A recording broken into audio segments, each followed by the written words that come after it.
अस्सलामु अलैकुम वरहमतुल्लाहि व ताला बरकातुहू। हज़रात मोहतरम, एक भाई ने सवाल किया है कि मुफ्ती साहब, कोंडे के न्यास के ताल्लुक़ से कुछ रहनुमाई फरमाइए। माशाल्लाह, ये बहुत अच्छा सवाल है। आज इंशाल्लाह ताला बताऊंगा कि कोंडे के न्यास के अंदर क्या क्या करनी चाहिए और किन किन चीज़ों से बचना चाहिए, और क्या ये न्यास दिलाना जायज़ है या नाजायज़ है, और ये न्यास किसके नाम से किया जाता है और कब किया जाता है। ये मुकम्मल वीडियो आप देखें और थोड़ी सी भी स्किप ना करें, और अपने दोस्तों के साथ भी ज़रूर शेयर करने की कोशिश करें। सबसे पहली बात यह है कि कोंडे के न्यास के ताल्लुक़ से, ये कोंडे का न्यास कराना बिल्कुल ये जायज़ व दुरुस्त है। जिस तरीके से हम आम बुज़ुर्गों के नाम से साले सवाब करते हैं, आम बुज़ुर्गों के नाम से फातिहा दिलाते हैं, उस तरीके से ये कोंडे का न्यास हज़रत इमाम जाफ़र सादिक के नाम से दिलाई जाती है। और कुछ लोगों ने इस पर पाबंदियां भी आयद की है कि मिट्टी के बर्तन ही होना चाहिए। तो सबसे पहली बात यह है कि इसमें कोई क़ैद वाली बात नहीं है। आप किसी भी बर्तन में इसका न्यास करा सकते हैं। सिर्फ सोने और चांदी के बर्तन के अलावा आप दीगर बर्तनों में भी खाना बना सकते हैं और खिला भी सकते हैं और ख़ुद खा भी सकते हैं। ये क़ैद लगाना है कि नहीं जब भी हो तो मिट्टी का बर्तन हो, ये ऐसी कोई बात नहीं है। हाँ, अगर आप मिट्टी के बर्तन में न्यास दिलाते हैं तो ये सबसे बेहतरीन काम है, इसलिए कि आक़ा कौनैन सल्लल्लाहु अलैहि वसल्लम मिट्टी के बर्तन इस्तेमाल किया करते थे।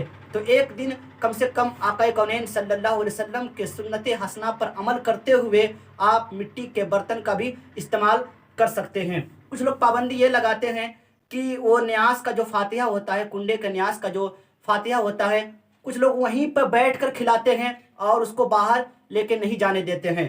तो इसमें याद रखें कि ये पाबंदी जो लगाते हैं कि यहीं पर बैठ के खाना होगा, यहीं पे हाथ भी धोना होगा, बर्तन भी वहीं पे धुलते हैं और उसको बाहर लेके नहीं जाते हैं, ऐसी कोई बात नहीं है।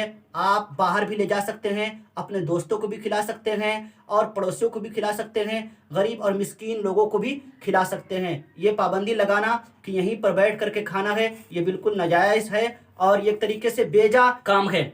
और चौथी बात यह है कि ये न्यास हज़रत इमाम जाफ़र सादिक के नाम से कराई जाती है, और ये कब कराई जाती है इसमें बड़ा इख्तलाफ है। बाद जगहों पे हज़रत इमाम जाफ़र सादिक के नाम से जो न्यास दिलाई जाती है वो 15 रजबुल मुरज्जब को कराई जाती है, और कुछ जगहों पर 22 रजबुल मुरज्जब को कराई जाती है।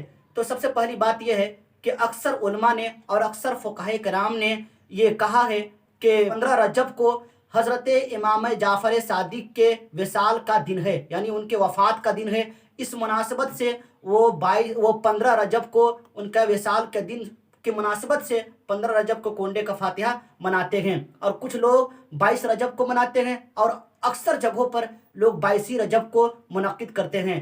तो आप 15 को भी कर सकते हैं, 22 को भी कर सकते हैं। कुछ लोगों का कहना है कि 22 का ये हज़रत अमीर मुआविया के वफ़ात का दिन है, इसलिए उस दिन नहीं कराना चाहिए। ऐसी कोई बात नहीं है।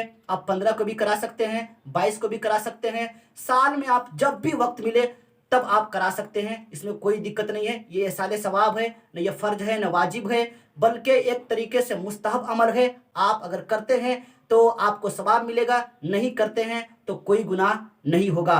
और कुछ लोग इस दिन यानी कि 22 रजब को कुंडे के ताल्लुक़ से ये भी करते हैं कि घर में 10 बीवियों का कहानी सुनते हैं, या लकड़हारे की कहानी सुनते हैं, या बीबी फातिमा के जो मनगढ़ंत वाक़यात है उसको भी बयान करते हैं। तो सबसे पहली बात यह है कि 10 बीबी का जो कहानी सुनना या लकड़हारे का जो कहानी सुनना, या एक तरीके से जो गैर रवायती बयानात होते हैं या जो मनगढ़ंत वाक़यात पर मज़मून लिखे गए हैं, तो उनका सुनना और सुनाना यकीनन नाजायज़ व हराम है।